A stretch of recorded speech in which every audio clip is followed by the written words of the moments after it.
Time now for car number 2. And Tony, I guess Ford and Mercury were a little nervous when they got around to this one.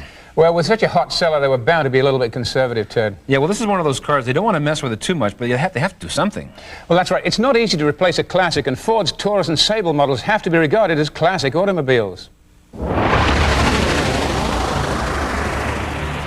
Ford spent more than $3 billion developing Taurus and Sable a few years back, and they were both hugely successful.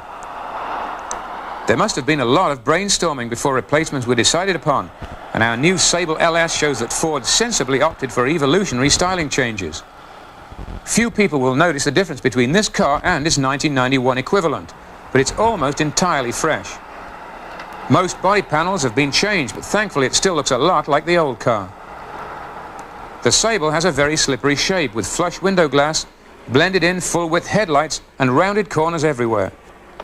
Our top-of-the-line LS was equipped with just about every possible extra, including neat-looking alloy wheels and a keyless entry system. Our car was powered by Ford's optional 3.8-litre electronically fuel-injected V6. Base engine is a 3-litre V6. The car features front-wheel drive, and an automatic 4-speed overdrive transmission is the only one you can get. The 3.8 packs a lot of punch, and 100 kilometers per hour can be topped in little more than 9 seconds. Fuel economy is in the all-round 10.4 litres per 100 kilometers range, and the base price is around $22,000. Options on our test car boosted this by several $1,000s. Ford's bumper-to-bumper warranty is 3 years or 60,000 kilometers. As a driver's car, there are few domestics that measure up to the Sable. Suspension is fully independent. The designers have come up with a great combination of handling agility, comfort and quietness. Steering feel is good and the power assist is just about perfect. It's a roomy car with lots of luggage space, but the trunk lip is a little on the high side.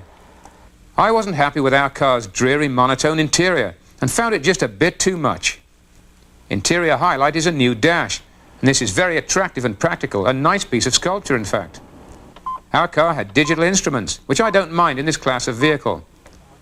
The tachometer can be turned on and off for some strange reason. Why would a driver want to turn off the tach? A token strip of fake wood decorates the dash, and the interior could have been improved by skipping this feature. The designers went wild with stowage spaces, but do we really need 2 pairs of drink holders and 2 sets of change slots? I suppose they were thinking of thirsty people who travel lots of toll roads. The neat roller shutter bin is useful, though, to keep valuables out of sight.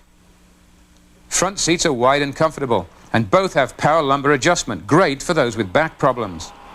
The driver's seat has multi-way power adjustment, while a passenger has to do it by hand. The front door armrests are just the right height, but I found the door handle far too close to the window lift controls. There's a wonderfully complex system of sun visors, which actually works very well indeed. From the safety angle, all Sables have a driver's side airbag, and our test car is equipped with anti-lock 4-wheel disc brakes. I found the brakes effective but rather grabby, probably because the car was too new for them to have had a chance to bed in. The car is an excellent piece of evolutionary development. The Sable needed changing, but not too much. Competition is hectic out there, though, and buyers have a wide choice. The new Ford Taurus is almost identical, and GM offers lots of alternatives, including the Chevy Lumina, Pontiac Bonneville, Buick Regal, and Olds Cutlass Supreme.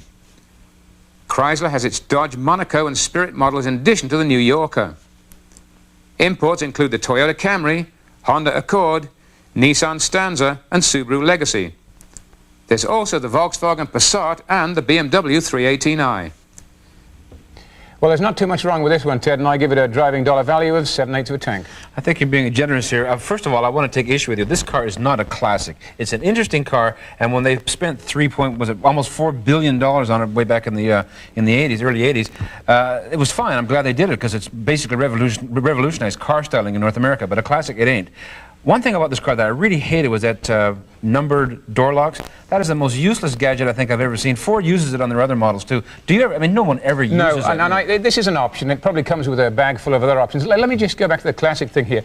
I think the reason this car is a classic, this was the first North American company to have the boldness and the bravery to go out there and come up with something very European, very Japanese, if you like, but something different from the boxy stuff they've been doing before. And I think it will go down in history as one of the boldest moves that North American industry ever made, and therefore I think classic status is deserved. I would not call it a classic. Interestingly, when it came out, it was supposed to replace the Crown Vic, but they kept the Crown Vic as well, so they had two sort of offerings for Middle America, I guess. And this is not a classic. Landmark, I'll give you landmark. Interesting, I'll give you that. Classic, sorry. The interior, this is like a cat house nouveau. That is the ugliest interior I've ever seen. When are they going to learn about that sort of stuff? Make it understated, don't plaster. Well, some have, you seen. This is what the emphasis that people like Lexus are placing and BMW. Different tones inside, different colors, grays, blacks, and so on. You can have some color in there, but don't give me this horrible monotone interior. And it's very dull. That's not wood. That looks like something out of a game board or something. It's the worst looking junk I've ever seen. Ford got to get their engineering department together and sit them down and have some strong words with them, I think. Yeah, a product of the chemical forest. But the car is very good. As family cars go, they don't come very much better than this. It's a good size. There's lots of room in the back, good drivetrain and so forth. And I was kind of worried when they announced they were replacing this because the original one was such a good concept. First time around, as we said at the time. Yeah, I guess what I'm saying is, okay, I'm glad you restyled it, but they went the wrong way. Okay, we've got to sum up here. Things we didn't like: the dreadful monotone interior and rather grabby brakes may have been due to the newness of the car. On the plus side, wonderful engine, drivetrain, styling was excellent and very roomy too. Got to give this one a driving dollar value of 7/8 of a tank. It comes very close to being the perfect family car, Ted. Perfect family car? Maybe. We'll be right back. Usually when